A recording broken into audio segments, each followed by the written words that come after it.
Most of the Indian people here are doctors or running hotels or motels. And so I come in a category that's almost doesn't exist. This is rare for me, what I'm doing, because it's showing that two worlds can mix. At first glance, the intersection of Santa Fe and Indiana Avenue might just seem like the meeting point of two well-known Corpus Christi streets. But take a moment, and you'll soon realize there is something different here. It lingers in the air, tinged with the aroma of freshly lit agar-body, and it beckons you through the doors of Baba One of a Kind.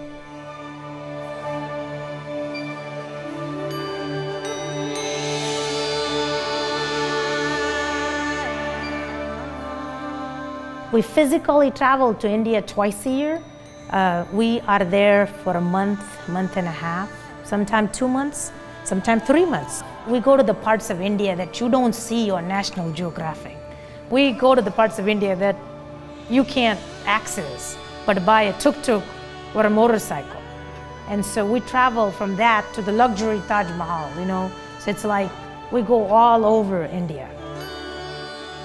While these walls may not be able to talk, each and every one of these colonial Asian antiques has a story to tell. And Priti and James Cox have been collecting those tales for years. From mahogany hand-carved tapestries to brass Ganesha statues, everything here has a rich and sacred past. When you walk in here, I don't know what is going through your life, but I want you to forget all of that. I want to create that sacred space. You only get that Baba fix to be here. It comes with antiques. I don't know who have touched them, what they've seen, the different world they travel to get over here, different oceans. They have stories? Lots of stories, beautiful stories. Million. Each piece has a soul. Like in Hindu tradition, those stories and the impressions Karma. Attached to the pieces. Correct. So from that standpoint, this is a big collection. I really believe, I think we're selling just overall this feeling, and the idea and the antiquity, that's been there for so long. So many have touched the whole. It's like you can't put a price on a soul.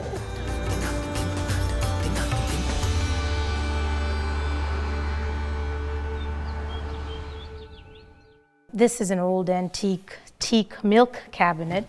Whether it's the history of a piece or something more spiritual, there's no doubt about it. People are drawn to James and Priti's collection. They've got storage units towering high with items just waiting to be given a new home. It's an endeavor that's bringing two worlds that couldn't be farther apart closer together. I think it's also the connection to India, and I think that it's intoxicating people are the collection of the impressions that they bear with them. And so those impressions that we have of where we've lived, the people we've known in India, India is a very special place. It's very, very different from the US. After I lived in India for the first time for like 3 months and I came back to the US, somebody said, "What is it like to be back in the US?" And I said, "It's like eating paper." But the reason I think he's saying that, let me give you a little background story to that. It was monsoon season. We were going through Bombay. To go to this incredible, breathtaking Bombay airport, you have to go through slums. And it was raining hard. The water was inside of these little huts. And the people with a smile were taking the water out and waving. And that's what he means. With all that suffering, people are still very happy.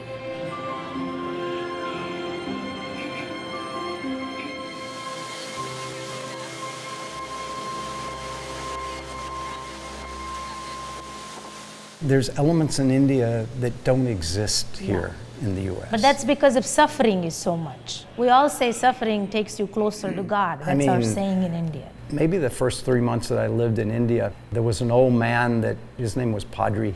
He took me to visit the house of this little villager. When you walked in his house, it was a mud house with a dirt floor. And so in India, the tradition is whenever anybody comes to you, you always give tea or something good to eat, or some water or something. Even if you don't have tea, you offer them water. He brings out in a teacup that's got a broken handle on it and gives me the teacup. And just one cup. And so I said, well, what about you guys? And Padre says, you go on and drink, then we'll drink. And so I drink the tea. They take the cup back. They wash the cup. He brings tea for Padre, and then he brings a little bit of tea for himself and drinks the tea. The last leftover. A couple of bits of drops, I'm sure. That's the culture. You get choked up about that. Why? That's what we've forgotten. I feel like this is such a beautiful country, and it's so many incredible things, but this touch, the personal touch, I feel is just... That's what I mean about eating paper. Yeah.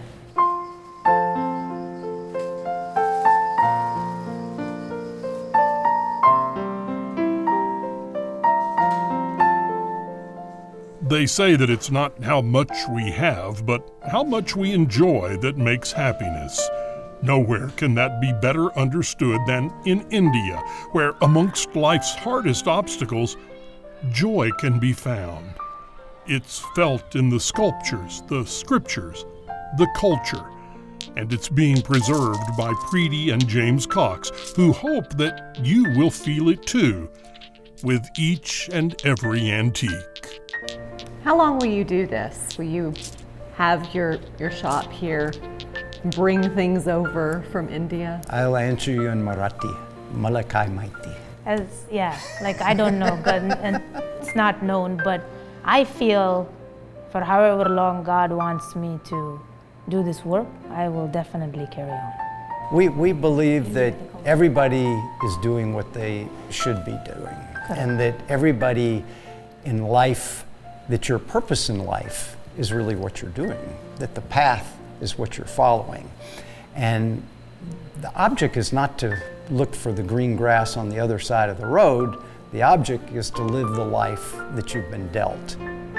There's a reason for everything.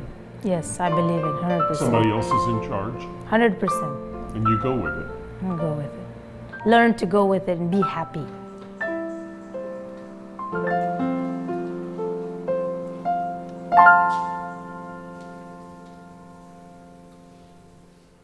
I love that story. Me too, and we've got plenty more where that came from. Just click on the subscribe button and keep traveling with us.